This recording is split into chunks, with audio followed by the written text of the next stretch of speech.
Chapter 27. Seeing me endure such pain with the breastfeeding made Richard crazed with worry.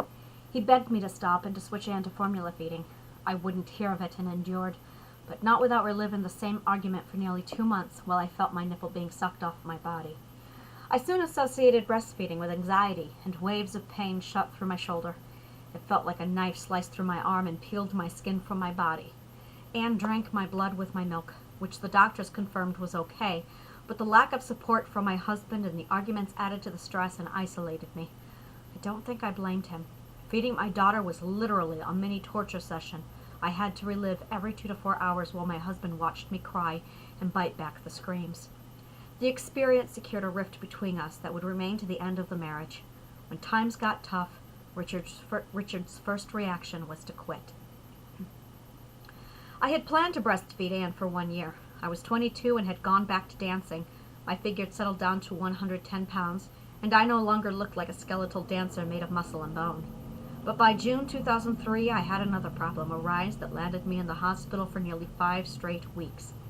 The antioxidants in black tea and spinach are exceptionally high, and if taken in large doses, can build up mineral deposits that the kidney form into stones. At this time, I lived off Earl Grey tea and spinach salads. A crippling pain 6 months after Anne was born earned me a trip to the emergency room. I had 3 stones. One blocked my ureter, the tube that allows urine to travel from your kidney to your bladder. A second stone blocked my bladder, and the third had formed in my kidney. All 3 were the size of hazelnuts. Most people pass stones. I required surgeries, lasers, and a urine bag that allowed me to piss like a man for 5 weeks. It was awesome. I walked away with a plethora of stories. A gruesome scar on my back. Okay, not really that gruesome, but it made for a great story. And I must be the only woman who understands why it's so fun to write your name in the snow with piss. I was so mad it was June. Every time I used the bathroom, I got to crinkle up sheets of toilet paper and try to pee on them with my bag. It's harder than you think. It was like a water gun fight every time I used the bathroom. How is that not cool? Ooh, I have to use the bathroom. Oh, happy day. I cocked my gun. Lock and load. The doctor surgically went in through my back and pulled out the stone in my bladder. They then used mirrors to shoot lasers through my body. I was shot with lasers and lived. They shattered the stones in my ureter and kidney, allowing the debris to pass through my system. But the shards could have nicked my ureter, which risked an infection, so they inserted a tube to protect the lining of my ureter. They inserted a catheter via an incision through my back to drain my bladder to a urine bag tied to my leg for 5 weeks. The medication I was on turned my breast milk mint green. When I asked the lactation consultant, they advised me to breastfeed no matter what. When I asked my doctors, they pulled me off breastfeeding immediately. Anne was 6 months old. I stumbled out of bed the next morning, grabbed my IV pole for the 100th time, and made my way to the bathroom. Woohoo! Target practice! After 5 weeks of ins and out visits, I was sick of seeing the hospital, though I do miss their delicious turkey sandwiches. Come on, Fred, I beckoned the pole. By that afternoon, he and I were good friends, and I made sure everyone who came to visit formally met Fred. He was my first Fred, and thereon every inanimate object I loved would be named Fred. My rock was named Fred. My fish are named Fred. All of them. My computer is named Fred. I climbed back into my bed, and Richard stormed in. Throughout my hospital stay, Anne had spent all of her time with my father and his new wife while Richard went to work. Twice, maybe 3 times a week, he stopped in. Every visit was the same. With his hands shoved in his pockets, he stood at the front of my bed and scolded me, berating me for getting sick, for not taking care of myself, and for not thinking of him. He called me selfish and weak. He called me a bitch and walked out, leaving me in tears. I looked at Fred and patted his round steel back, then rolled over and cried myself to sleep. On the occasion that I was sent home between procedures, the bandages holding my catheter on my back had to be changed. Richard refused to change them, and I couldn't reach them. The 4th week in, we made a trip to my grandmother's house, and she changed the bandages for me. She sponged the area around the wound, and I lay on her bed for an hour while the incision breathed. It was amazing. For 5 weeks, I could feel my skin trying to reknit itself over the catheter, then repeatedly reopen the wound. My skin wanted to heal. It tried to heal, and it would have had it not been for the hose shoved through my back. There was no pain whatsoever. At the end of the 5 weeks, the doctor removed the catheter from my back. That was an odd sensation, having a 2-foot slimy catheter pulled for nearly 20 seconds from my back. The sensation ended, and at last my skin was free to heal itself. The catheter in my ureter needed to be removed through my urethra. It was probably 2-3 inches in length. The doctor had to pull it out with a clamp. It aggravated my body so much that I slipped between consciousness and unconsciousness repeatedly for several seconds at a time. The body shuts down and enters shock to protect itself. Completely, painlessly, but phenomenal experience. At the end of that period, Richard's true colors shone bright. When an emergency struck, the moment anything became difficult, he was first to ridicule, assign blame, and lash out.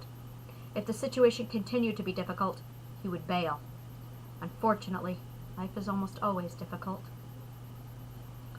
I had wanted my children to be close in age, and by the time Anne was 8 months old, I was pregnant with Daniel.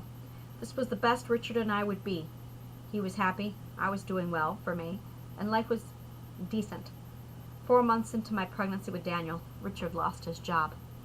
As I said, when things got bad, Richard got worse. In 2004, I worked at a children's clothing store where no men were ever employed. When Richard lost his job, I took on a second job at a bookstore. For the first time since 9/11, I was around males. I still didn't know what I was housing a severe fear of men. Richard was no help. He informed me that I was not allowed to work around any males at the bookstore. Not exactly a request I could submit to my manager. Arguments began. Money grew tight. I worked more hours. Time with Richard vanished as my work schedule picked up. More arguments ensued. I quit the job per his request. Money grew tighter. The arguments were relentless, and my triggers continued as did our fights. After 2 months of incessant bickering, Richard found work. I was 6 months pregnant with our son. I give no credibility to old wives' tales and such, but there was something that convinced me I was carrying a son. We never even bothered with female names. I just knew there was a boy in me. My fear of men was prominent. My life with Joe and Scott was a muted memory by then, but my life with Sean, that was something forever on my mind. The moment I learned I was pregnant again, I had an anxiety that grew every day. I was convinced all boys were like my half-brother. I still am. Boys will be boys. Just as a woman who designed to give life, a man was designed to take it away. Every man had his breaking point. Every man would beat a woman if pushed hard enough. It was only a matter of time. My mother had carefully taught me this.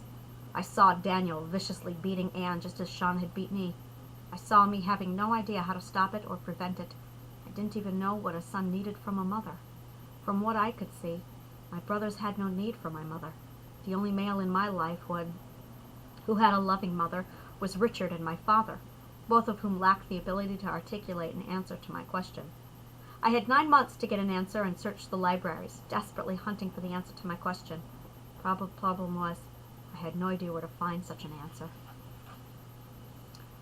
Well, it looks like everything is okay, the ultrasound technician said. Do you want to know what it is? Yes, I said. It's a boy. I felt the horror curdle my stomach. Richard smiled. Inside, I was screaming. I bit my bottom lip and nodded. Congratulations. Here you go, she said, and handed me a towel. I wiped the ultrasound slime from my belly. 10 minutes later, I was walking to the car. Tears blinded me. What's wrong? Richard asked. You don't want a son? No, My throat burned and I bit my lip. I was terrified of a son. Terrified of having a son like my half-brother. Images of my son beating me, of me curled up under a desk just as my half-brother had beaten me, played back in my head as I crossed the hospital parking lot. I don't know how to raise a son, I tried to explain. He'll be like Sean. You're just upset that you want another daughter, he snipped. Admit it, you hate males. I cringed at the resentment in Richard's voice and swallowed back the tears. All the way home I sat in silence, keeping my tears to myself, already scared to death of the male growing inside of me. Again, Richard and I argued about the birth of our child. Again, I begged him to stay with me, and again he argued that he wanted to hang out in the hallway until it was over. The day of the C-section, we went in at 6 a.m. By lunchtime, we had a son. The medications and temporary euphoria of a new mother calmed my nerves. I had asked that my son be brought to me the moment he woke, to be breastfed, then promptly fell asleep. I slept all afternoon and through the night. I woke the next morning at 5 a.m. The lights were off. No one had brought my son to me. I was upset and so pulled myself out of bed less than 24 hours after having my gut cut open. I walked the halls, relishing the pain. In comparison to Anne's birth, this one was a walk in the park. I expected the pang and knew the best way to handle it. The sooner you move, the faster you heal. The ward was silent. All was quiet. No visitors. No lights.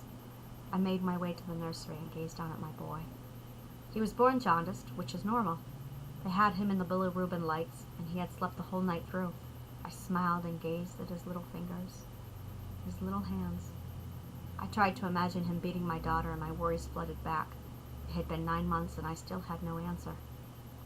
Why did Sean beat me? I remember most of the petty arguments that triggered my beatings. Mostly Sean had beat me for loving opera, show tunes, and classical music. He had insisted that I listen to modern bands and told me I would be beaten at school for it if I didn't change. He would then proceed to beat me right there for loving my Beethoven and Mozart. That was why he wanted to kill me. Because, I don't know, because I was different, because I loved Bach and Puccini. So stupid. It was all so stupid. Oh my God, a nurse exclaimed through a whisper. You're up. How are you up already? I smiled. Oh, I'm fine, I said. I can't play still, too much energy to sit still. She came and stood beside me. What's his name? Daniel. I smiled. My Danny boy. Isn't that an Irish song? I grinned. Ireland. How long had it been? How much I had missed. Yes, I said. How did it go? She asked. And I sang.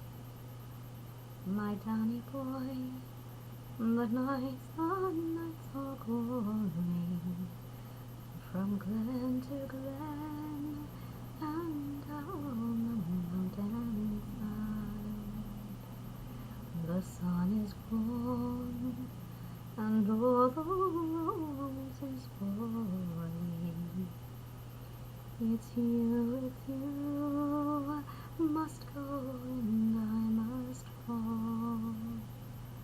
But come ye back when autumn's in the meadow, or when the valley's hushed and white with snow. It'll be here in sunlight or in shadow, my Danny boy, my Danny boy, I love you so. She joined me at the chorus, and I stood and watched my Danny boy sleep. I welcomed the ease that came over me, and by the song's end I vowed, no matter what it would take, my Danny would not be like Sean.